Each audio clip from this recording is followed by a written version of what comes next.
Good morning students and welcome back to Alchemy online classes. Students, in our previous class we learned about how the Gandhiji called off the movement in Chori Chura, and after that he started his own party, Swaraj Party, in the Indian National Congress, and the aim of that party was to achieve Purna Swaraj. So now can you tell me the meaning of Purna Swaraj? We have discussed in last class. Yes, Purna means complete, Swaraj means self-rule. The another meaning of Purna Swaraj is complete freedom. Freedom from British rule, from British laws and everything, and complete freedom to India from Britishes. So how they work against the British rule to earn Purna Swaraj, that we will learn today. Students, do you know about the food ingredient without which the food would taste bland? It is commonly used by almost all people around the world. The main food ingredient which almost all families are using. Yes, salt. So, salt is the main ingredient in all around the world, and it is necessary for everyone. That we all know. But you know, earlier there were law on salt also. In British rule, the people who are selling salt, they have to pay high amount of tax. And the rate of salt was very less.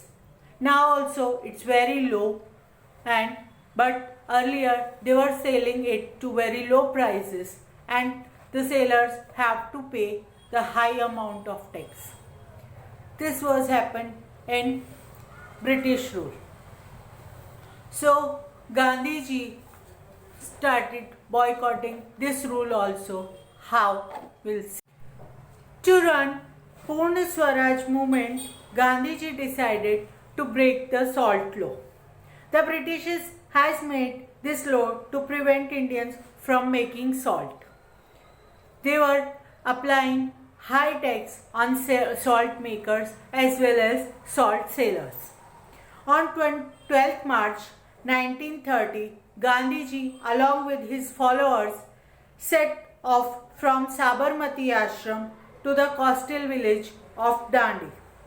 Gandhiji broke the law by picking up a handful of salt on the beach. Soon, people were boycotting foreign goods and following the footsteps of Gandhiji.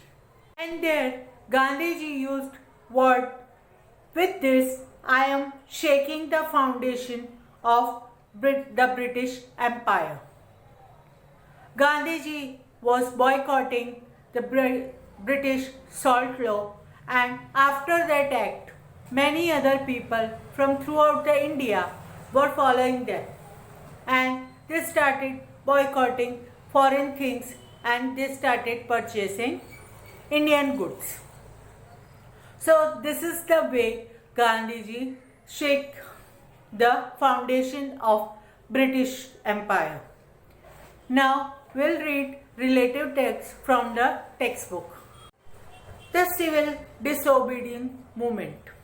In December 1929, Jawaharlal Nehru presided over the session of the Indian National Congress. The organization's main aim was to achieve Purna Swaraj or complete freedom. It encouraged Gandhiji to lead the civil disobedience movement. This objective of the movement was to disobey any law issued by the government and demanded for Purna Swaraj. To begin the movement, Gandhiji decided to break the salt law. The Britishers had made this law to prevent Indians from making salt. On 12th March 1930, Gandhiji, along with his followers, set off from the Sabarmati ashram to the coastal village of Dandi. Gandhiji broke the law by picking up a handful of salt from the beach. Soon people were boycotting foreign goods and following the footsteps of Gandhiji. So, in December 1929, one session of National Congress was held, and the main aim of that organization or session was to achieve Purna Swaraj or freedom.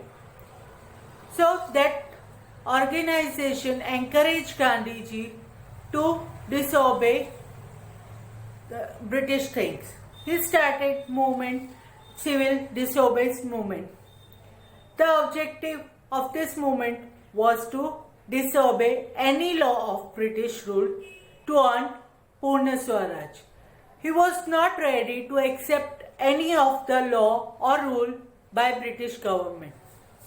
He was boycotting all the rules and regulation which is made up by British government. So to begin the movement, Gandhiji decided to break the salt law. How he break the salt law? On 12th March 1930, he started walking from Sabarmati ashram to coastal village of Dandi. And by this, Gandhiji broke the law by picking up a handful of salt on the beach. And from then on, people started boycotting the British things. Now we'll see a video on it. Though salt was a free gift of nature, the British had passed a law that only the government had the right to make salt. If anyone else made salt, the person was jailed for 6 months. A heavy tax was also levied on salt. Poor people who made their own salt shut down their salt works. Gandhiji decided to break the salt law. Along with his followers, he marched from Sabarmati ashram to the seaside at Dandi in the Surat district.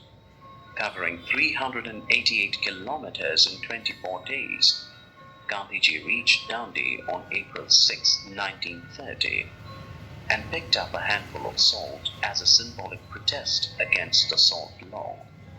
Important leaders like Gandhiji, Jawaharlal Nehru, and Rajaji were arrested, but the British could not end the civil disobedience. So students, today we learn about civil disobedience movement. We learn how Gandhiji boycotted the salt law and many other people joined him in the way of boycotting foreign things and accepting the local things or the Indian things. Now, time of homework. So, worksheet 4.1, question A1, question A1 and B2, worksheet 4.2, question A1 and B2, worksheet 4.4, question 1 and worksheet 4.5, question 1. This you have to complete at home.